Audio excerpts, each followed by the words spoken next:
Alhamdulillahi Rabbil Alameen, wassalatu wassalamu ala Sayyid al-Mursaleen wa ala alihi wa sahbihi ajma'een, amma ba'd.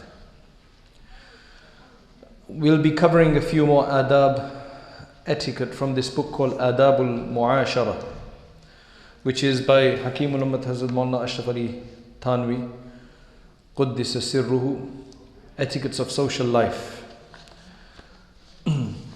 It's similar to the other one by Shaykh Abd, Abu Ghuddah that we are covering, but it's slightly different because there's some additional points that he adds in here. I've chosen today adab of meeting one another, mulaqat, adab of meeting one another. First and foremost, he says, when you go to meet a person, when you want to meet somebody, the main thing is you want to meet them, you want some benefit from them, you want to tell them something, you want to get their attention, you want some connection between you two, so make sure you don't disturb them. If you're trying to make a connection with someone and you disturb them, you don't start off on the right way. So one mustn't disturb somebody by intruding on them while they're busy.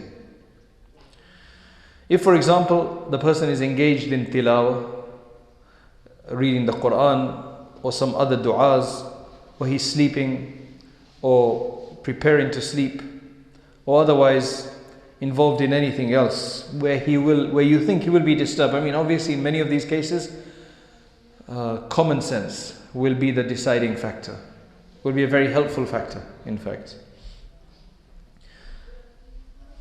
So don't go and greet them or try to shake their hands at that time if they're busy. Either go away, return later, wait a while, or in some other way. Sometimes it's a good idea. I remember when we went to Nadwatul Ulama, which is the madrasa in Lucknow, and we went to meet Maulana Sa'id A'zami. So he was busy in another room, but it's the tradition there, it's his tradition. When we spoke to the people who were sitting in the other room that know him very well, they said generally he doesn't meet people right now, but I guess they've been told that if somebody does come that's come from afar or is not going to be able to stay long or whatever, write your name where you've come from on a little piece of paper and somebody will pass it to him. If he decides that he is willing to disturb whatever else he's doing, because it's not the time for meeting him. These are busy people we're speaking about here. Right? Just like you have to have an appointment to go to somebody, generally when it comes to non-Muslims or non-religious people, we think that we have to take an appointment. You don't just pop into your doctors whenever you want. It's very important you go and see your doctor when you need to see your doctor, but you have to take an appointment. And sometimes you don't get an appointment for 2 weeks. Likewise, you want to go and see a lawyer, solicitor, or anything else, you need to take appointments. Likewise, when it comes to religious scholars, they are extremely busy, generally speaking. Especially if there's somebody worth seeing, they're going to be very busy. That's probably why you want to go and see them, because they are very busy people, because they're probably involved in many, many activities. So now, we think that because he's a religious scholar, he should just be ready for me anytime. So whenever I go, he should just open up and start speaking to me and welcome me and all the rest of it. But no, this is not about that. There's a hospitality aspect, there's a welcoming aspect from the scholar side that he has to obviously deal with people with good akhlaq and not become foolish like the foolish person, and so on and so forth. But at the same time, from our own side, we need to also treat them with some kind of respect. And Maulana Ashraf Ali Thanvi, one of the things about him that made him very distinctive is that he had something he did for every time. He had every moment of his time already called for. He was very particular on timing. He would have a timetable that he stuck to in everything. Like he went for a walk after Fajr. That was necessary. And within that walk, he says that I would solve many, many rulings. Something bothering him from yesterday, a question that was asked to him, something came up in tafsir or hadith. That would be the time that he would think about these things as he's walking. So it's a multitasking kind. He's walking after Fajr and he's thinking about these things. He carries a paper and a pen with him. And then as the answer or the riddle gets solved or whatever it is, the mas'ala, becomes clear for him, he will write it down. When he comes back, he'll add it into. So he was constantly thinking about these things. He had a time for everything. And of course, there was a time when people would meet him. There was a time for that as well. Now, sometimes you've gone from far, you can't go and see them at that time, and you really want to, and so there's a lot of these factors that have to be taken into consideration. I remember once we went to visit Shaykh Yunus. This was many, many years ago. Somebody went and said, oh, there's some guys here, some brothers here from London, from UK or whatever. So he said, so what if they're from the UK? You think they came from the heavens or something like that? Why should I have to waste my time? He's got a time. He teaches Sahih al-Bukhari. He's been teaching for over 40 years. And he's got a time when he's preparing. That's his job. That's what he's doing. He's got time afterwards. But this is the time he's preparing. And we showed up at that time. So you will find all of these things. So that's why he's saying that if the person is busy, at the end of the day, you have to respect that. But as I said, with some people, you can actually send them a note. And if they feel like they want to visit you for a reason, then it's fine.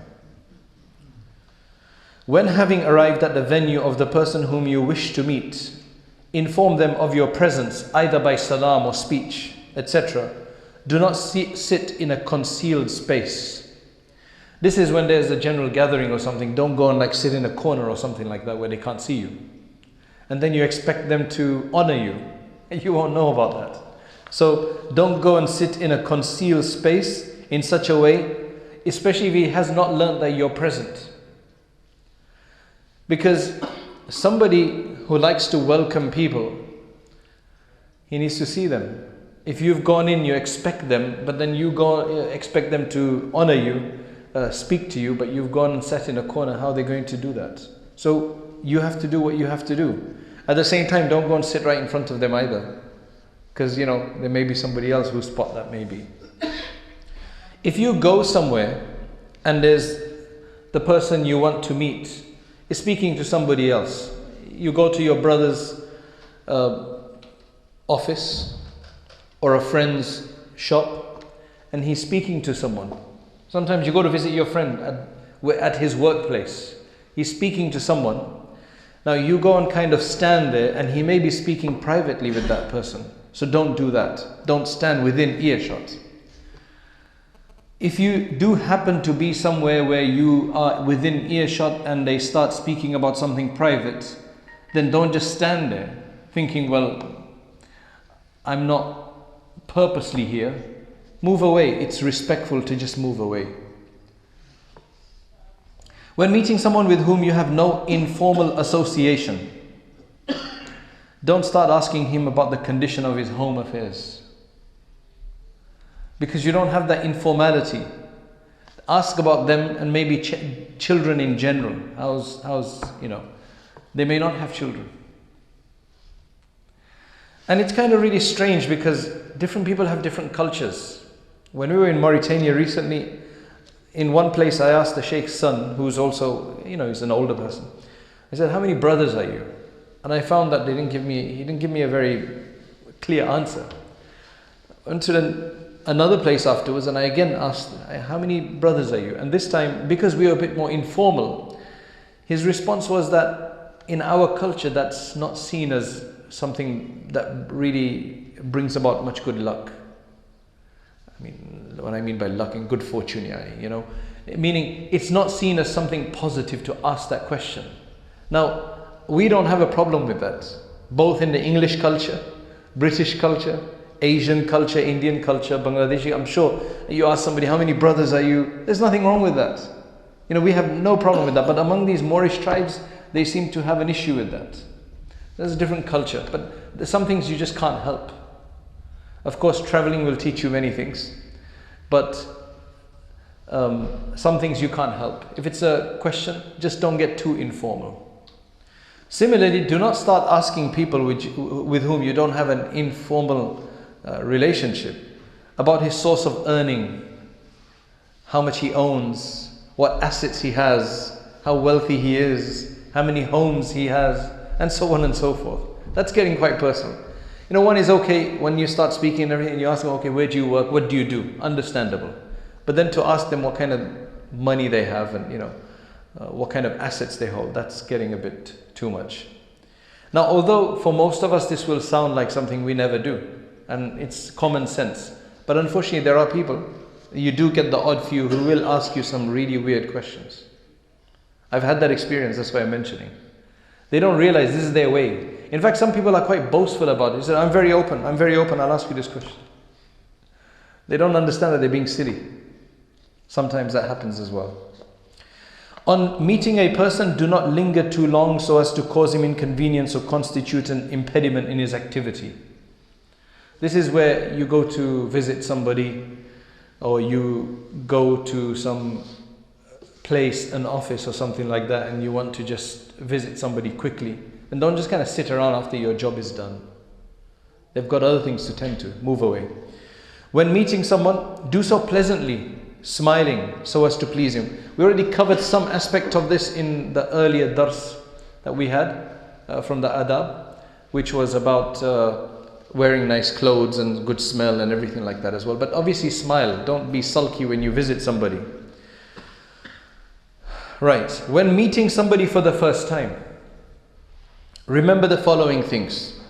Now this is very important. Introduce yourself. State your name. In this country, people don't do that. They generally don't do that. You visit somebody, Assalamu alaikum, you meet them in the masjid or whatever, Assalamu alaikum, you generally do not mention your name. Whereas what I noticed in America in general, when you visit somebody, you mention your name. That is actually closer. It's better that a person knows your name. It's a bit more informal. It's better to do that. Introduce yourself, state your name, state your hometown or country or city from where you're coming if you're from somewhere else. So people can have a reference point. They may then understand how to deal with you. They can figure out what your ideas are, what your likes or dislikes may be. They can treat you accordingly. Food ideas, food or things of that nature, cuisine or something like that. And state the purpose of your visit. Are you just passing through? Did you come for a business trip? And now you just want to visit him? I've just came for a business trip, or I had to come and visit somebody, or I've come especially to meet you. Sometimes what may happen is that a person is getting many guests, and people are passing through all the time. And generally people may come for something else. They live in a busy city, come for something else, or they're just passing through mulaqat, to meet somebody as well. Sometimes somebody may have come specifically from very far to visit that person. If you don't tell them that, then they may not give you that same type of accommodation. They may not give you that same kind of welcome. They may think you're just coming past to make mulaqat, just musafaha, assalamu alaikum, whatever, du'as, that's it. They may not know you've come from very far for a particular reason. So be clear about what you say. Don't expect them to work it out for you. It's only appropriate to do that.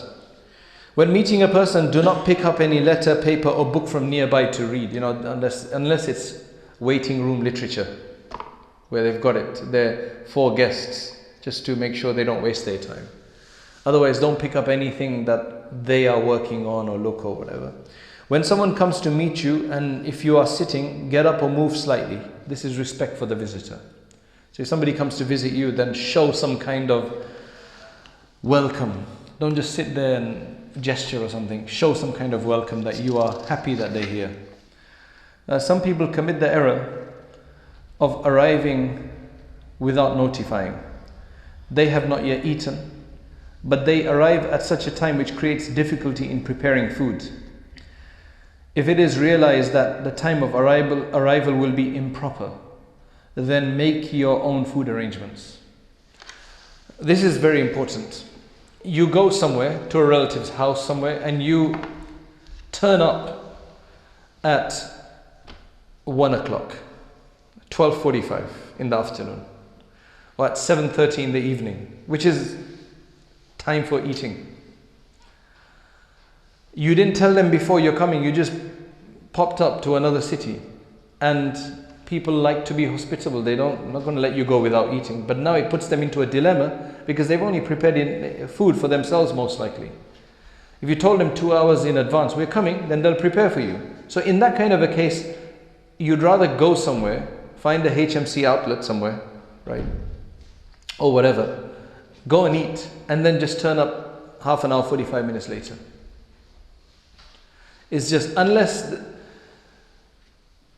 you have a special arrangement. These are things to consider. Just one more thing. When you make salam with somebody, in Arabic we call that musafaha.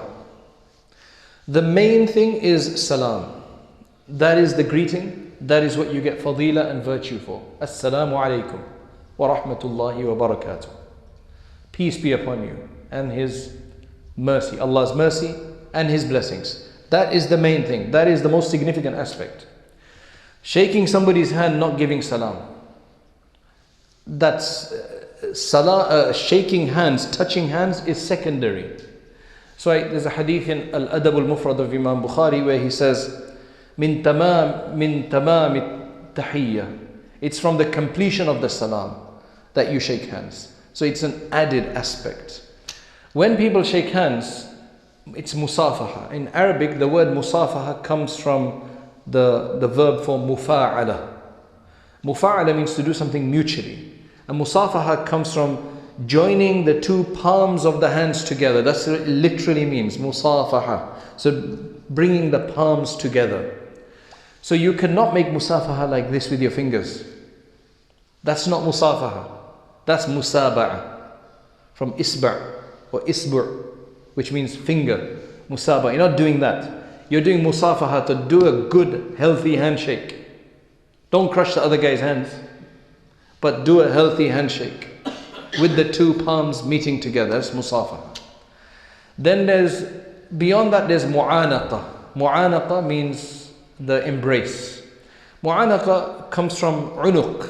Unuq means the neck. It means joining the necks together. Of course, generally it becomes musadara as well, and mukatafa, which means katif and sadr. The chests come together, and so do the shoulders. Don't make it any more than that. Don't make it a mubatana, where the stomach comes together as well. Right? That's not the point of it. The point of it is the necks.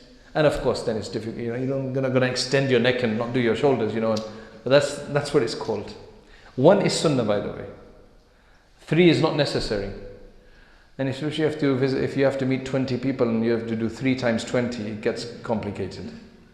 In fact, there's this Qari Bashir that comes from Medina Munawwara. He comes here for a few weeks, a year or something. He's been teaching in Medina Munawwara in Masjid Nabawi, Tajweed, for several decades. So he comes here sometimes, and he was telling a story that he was going to be killed at one time in the crush of people trying to meet him when he was in Turkey or somewhere like that. He says, and in some places they don't embrace you just lightly, they crush you. And if 100 people are going to do that to you, can you imagine? He says, people came and saved me, otherwise I would have been crushed. So sometimes he says that now I go. You can't just do that with everybody.